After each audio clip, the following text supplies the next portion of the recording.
All right, hi there. This is Dr. Tom Knotts, and I want to discuss with you today the symbols of the praying hands and where they come from. The Bible tells us in Revelation chapter 12, verse 11, they overcame him by the blood of the Lamb, by the word of their testimony, and they loved not their lives unto death. This is speaking about the true believers, the overcomers.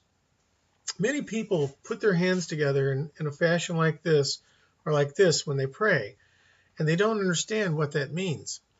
Well, during the time of Paul in the Roman Empire, you had to go one time a year forward to the temple dedicated unto Caesar, because they said that Caesar is God. The saying of the day was you'd put your hand on your chest and lift your right hand and go Kaiser Theos, which means Caesar is God.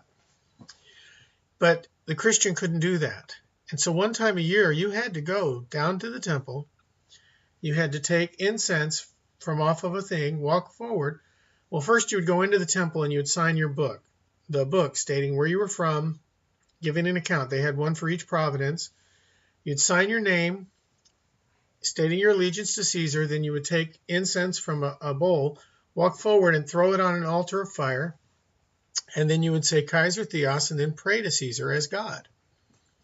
But you see, the Christians couldn't do this. And this was a way of weeding the Christians out, the ones who did not worship Caesar.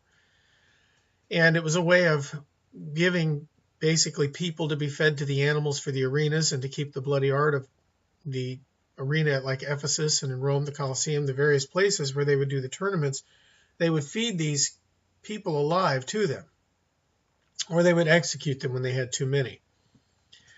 And so what would happen is the Christian could not say Kaiser Theos. He would say no Christoi Theon. Christ is the only God. And so what they would do is they would take the Christian and they would bind them around the wrists to pull their hands together, and they would lead them by a rope and tie them to a stake. And they would tell them to get down on their knees. And when they did, their hands would be up like this. And so the Christian would be in a position by leaning his head forward, he'd pray, and they would execute them. Or if they stabbed them straight through the center, they would fall and their hands would be like this and they would be fallen. So the praying hands became synonymous with those who loved not their lives to the death. It meant they had given Jesus Christ their entire life and he was their only God.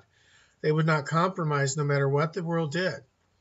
And there were tens of thousands that died by becoming a Christian every year during the Roman Empire. So the praying hands meant, to the Romans and the other people that weren't Christian, it meant that they would consider you a fool and an enemy of the state, somebody who had rejected the God that they worshiped, the God of this world. But to the Christian, it meant you had rejected the God of this world. He was not your father.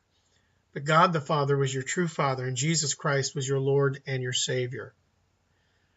And so they were executed for that.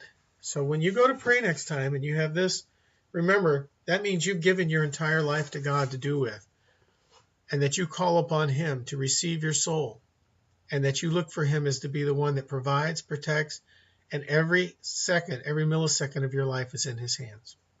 So this is Dr. Knotts, and I pray this blesses you and helps you and gives you a way to witness to others. I'll see you again. In Christ's name. Thanks.